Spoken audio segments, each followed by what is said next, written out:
batting leadoff in 2025 is Dave. Thank you.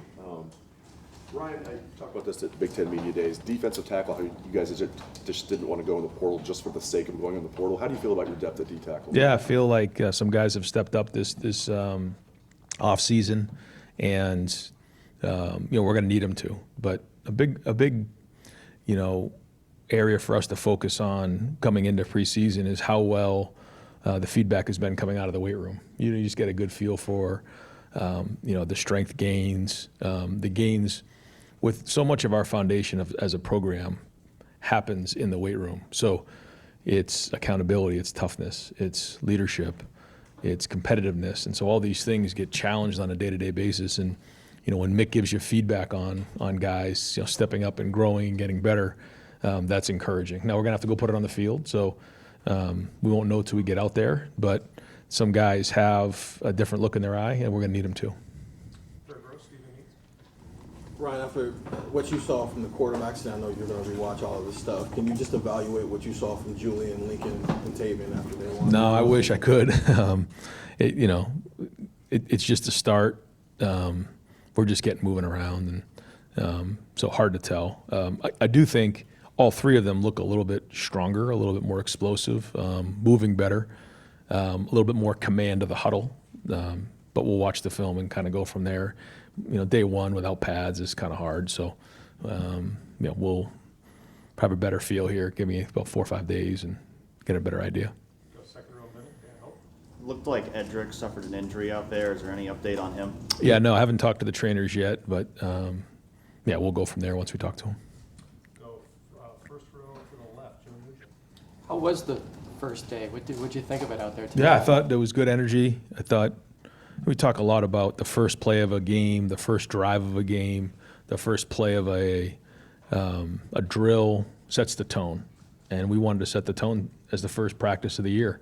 It seemed like we had good energy out there. A lot of guys getting a lot of reps, and what we try to do is we try to, especially early on, get as many people as many reps as possible, especially with a group that hasn't played as much football as this group.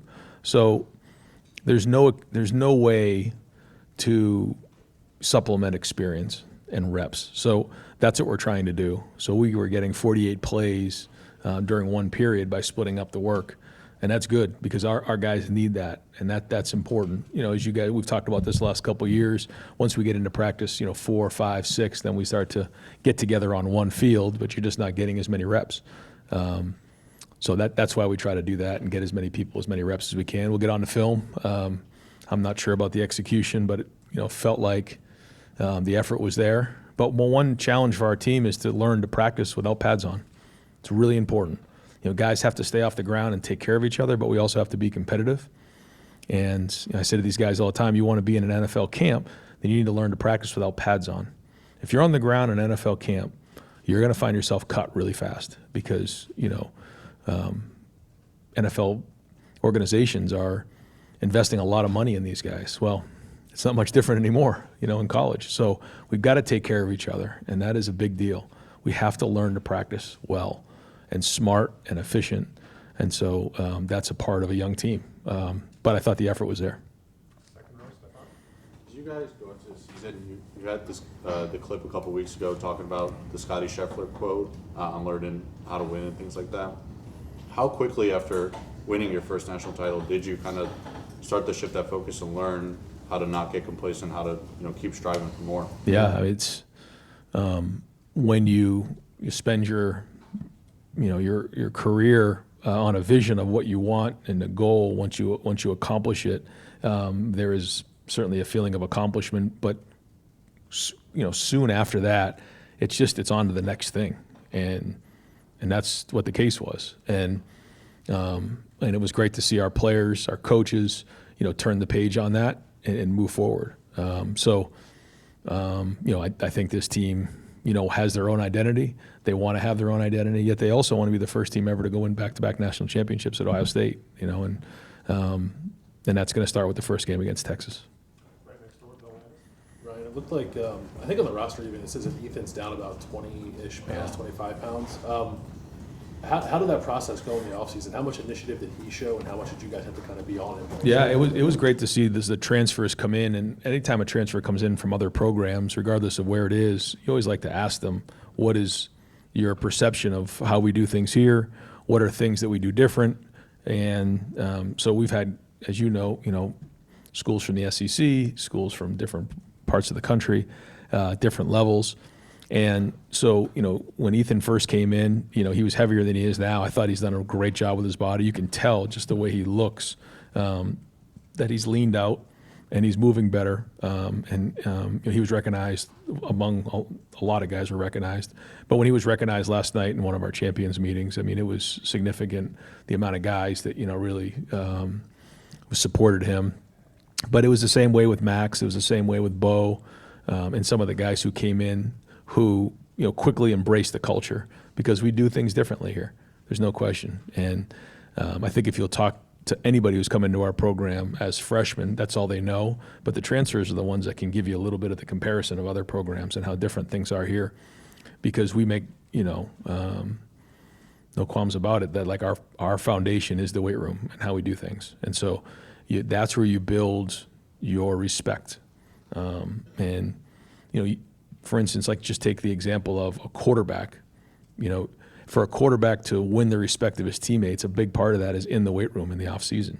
Now you got to go do it on the field, but those are big steps in progress as a leader. And I'm very encouraged with this mindset of this team. I'm encouraged by the leadership that some of these guys have taken on.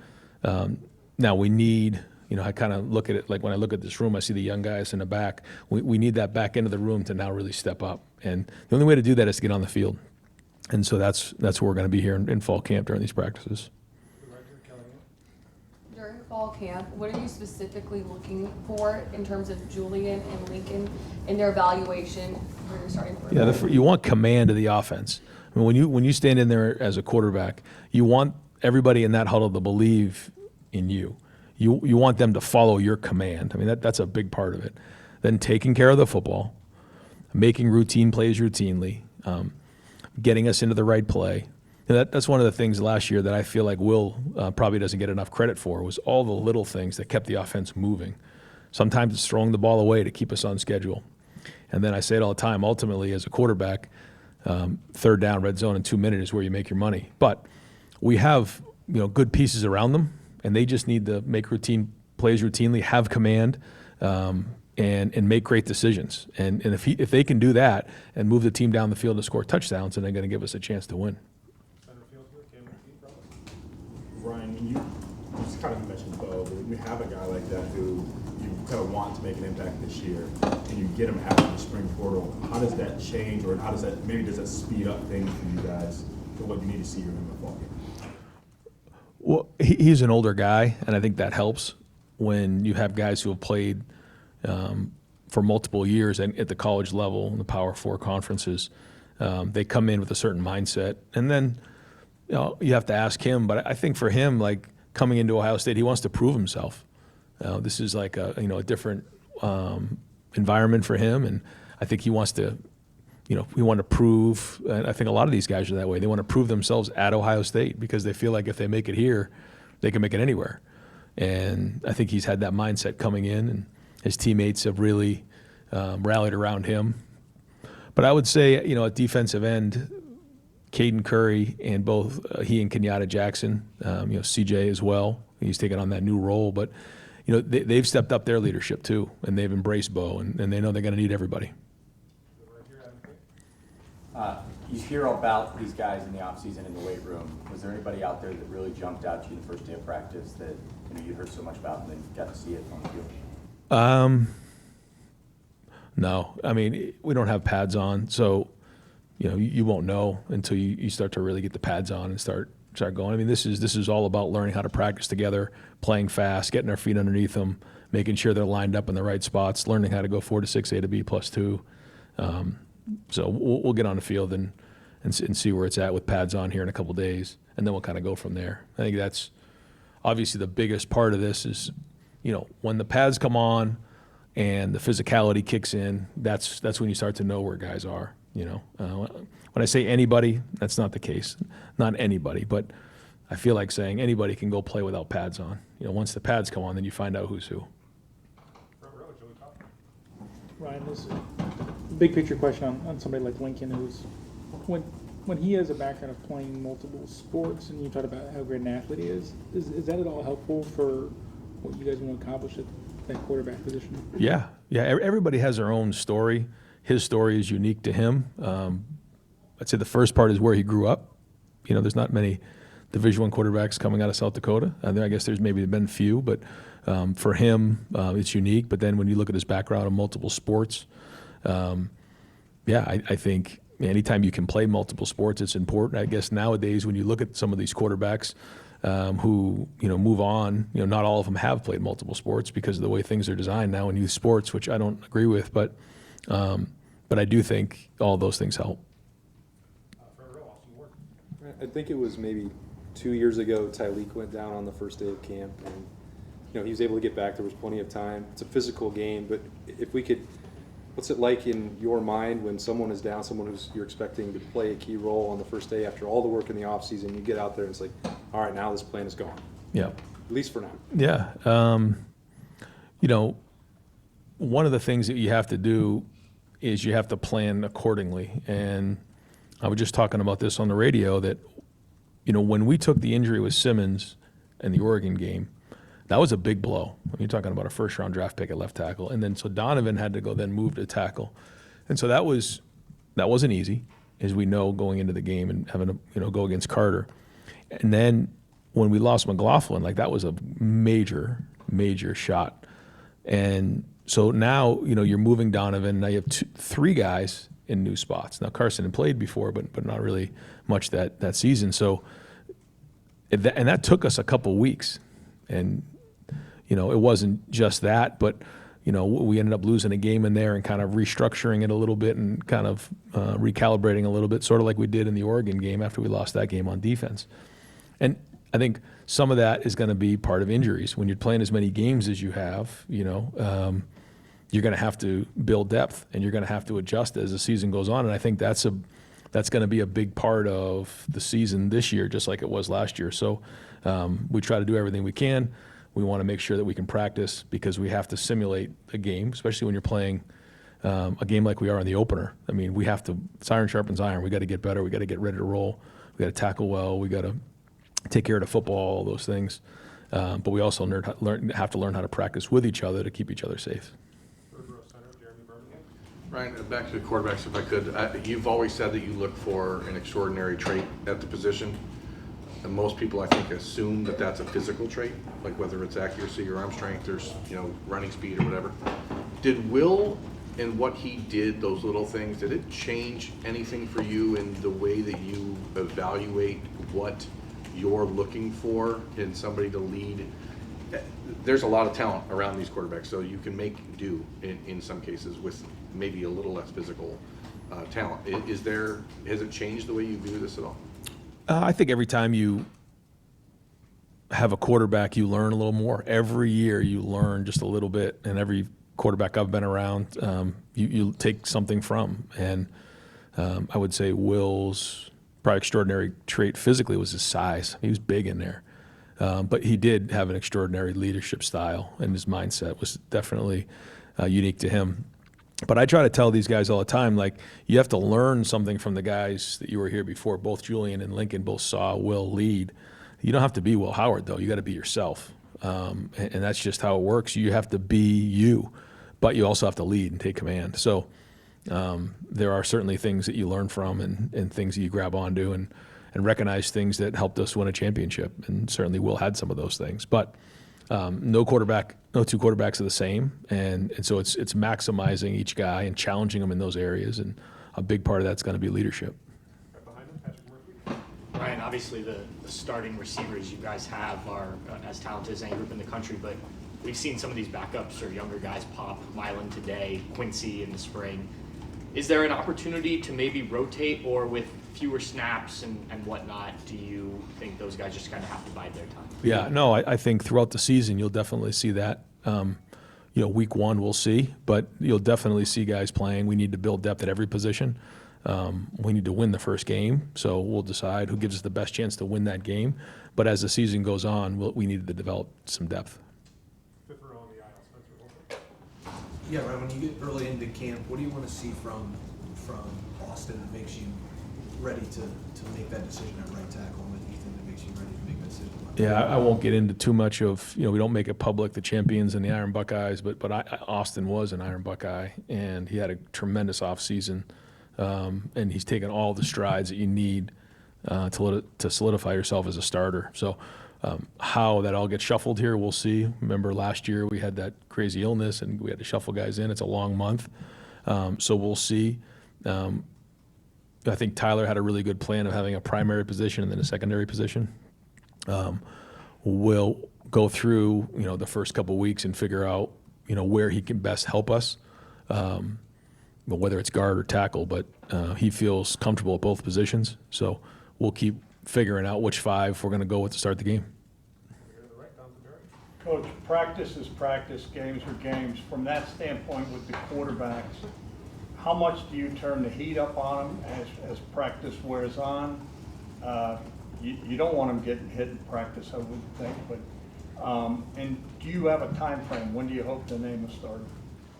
We did make them live the first time since I can ever remember in college in the spring. The plan is not to do that here in the preseason, but to turn the heat up, yeah, the heat's on them constantly. I make sure of that. But in terms of when the pads get on and feeling real bullets come by them, we're not going to hit them in the pocket. They did handle that in the spring, and that was good. I think it changed them a little bit in their perspective. Going into the game, you certainly would like to have a starter named. And, each competition's a little bit different. If we have to go in with multiple quarterbacks, then that's probably not a great thing going into week one, but you never know. You got to do what's best you can to win the game. So they're going to have every opportunity they can to win the job. And sometimes based on the locker room. The guys on the team know what's going on. So we'll do everything we can to make sure we win the first game. Whoever gives us the best chance to win that, and then we'll go from there. But you just, with a young room like that, you have to predict that you're going to need everybody in the room. So the development's got to be, on a daily basis for all three of them. Over here to Rob Olive. Yeah, Ryan, as much as it makes sense not to dwell on the past, what you did last year, what can players take from last year to apply to this? Well, I think there's a certain level of trust, knowing that if we follow the program, we stick with it, we can accomplish our goals. But the leaders who have actually been there and done that before, there's a certain level of confidence knowing that you have done it. And I think the guys in the room can look at some of the guys who played in that environment and say, these guys have actually done it. I know that if I can, support them and do my job, that those guys can lead us to wins and to lead us to our goals. And I think as the season goes on, they'll build confidence as they go. But they know what it looks like. They know what it feels like. There's no, secrets on that. They were here during preseason last year. They were here for the wins. They were here for the losses. They saw it all. So they have a perspective and a reference. Now, this is up to them. This is their group. This is their journey. So I think, those are all things that we can go back to. But to your point, it's more about right now. What's coming down the road doesn't matter. What's happened in the past doesn't matter. It's right now and maximizing each day, and that's where the focus has to be. Got time for two more. We'll go in the front row, Bill Rabinowitz. Last year, you had a very veteran team and a non-conference schedule that wasn't particularly challenging. This year, it's the opposite. You got a young team with a team like Texas coming in. How does that change your approach, your urgency? How does that affect things in camp? Yeah, it affects things a lot. Yeah, it's that in that first game, you can't, quote unquote, be learning on the job in that first week. I mean, we got to be going. So we have to flush through as many issues as we possibly can, knowing we've got a long season ahead of us. But, it can come down to one play. So turnovers, tackling, being clean, missed assignments, penalties, like all those things, we got to be on top of. Substitutions, because all it takes is, one play and it can cost you. And, the good news is in a format where there's playoffs now with 12 teams, you can recover from it, maybe different than in the past. But at the same time, this game matters in a big way. And, a loss can hurt you and a win can really propel you. So we know what's at stake, and so every minute matters. Wrap it up with Tim May. Appreciate it, Mike. Coach, I looked at the offensive line today, in the spring, but definitely today when you could hear that there's a lot of depth, it looks like, in the offensive line that wasn't there a couple of years ago. And I'm not just talking about the players. From a coaching standpoint, there's some big-time coaching going on the field, not just from, Tyler. Explain what that means just to getting things done. When you split up, you want competent coaching as well as reps, I would think. What does that mean to this team, you think? Well, I think when they changed the rule to unlimited coaches, it certainly changed how we approach that room. And I give Tyler credit because, it takes somebody who doesn't have a big ego to say, I want to bring in the best coaches possible, and we're all going to be in this together, and it's not someone jockeying for position or posturing. Everyone's in there together. And so, Coach Bowen, Coach Johnson, and Coach Dickey are all saying the same thing. And I think that's important. It's not going to work if guys aren't on the same page. All three guys are on the same page. All three present different. They all have different backgrounds, and they all can kind of come at guys from different points of view, which I think is unique. And when you do have these situations where you split up work, and you saw in individual drills, you can put the centers, the guards, the tackles over here, and now you're getting more and more reps. And so, to your point, we can develop the depth. We have a chance to build really strong depth at that position. So we know the games are going to be won up front this season. So a lot of work to do, but encouraged with where we're at. As you stood before that team, before y'all went places at the beginning of practice, do you sense a sense of respect for you now that maybe wasn't even there before? Meaning you've won a national championship. You listen to me, we can go play. You understand what I'm saying? How does that kind of change the feeling you have of doing your job? Yeah, I think that our coaching staff and myself have always had great relationships with the players. They know what goes on. I think we've always had tremendous buy-in, and a big part of that is the type of people that we bring into our program. But when you go through a season that we did, and then you see the results and the rewards come through in the back end, it just gives you a certain amount of testimony, and that matters. I think when you talk about building trust, we talk a lot of times about the character of who you are. Are you actually going to, do what you say you're going to do? And in those difficult moments, like, who are you really? The second thing is your connection. Like, do you connect with people? Do you actually care about the people you're around? But the last one is competency. Like, when you stand up in front of a team and you put the plan together, whether it's an offense, defense, special team, or as the head coach, the guys in there have to trust that you know what you're talking about. So I think going through something like that just builds more and more trust. And then the last thing is you got to do it consistently over and over and over again. And so now we got to restart and do it all over again. All right, Coach, thank you. Yep, thanks, guys.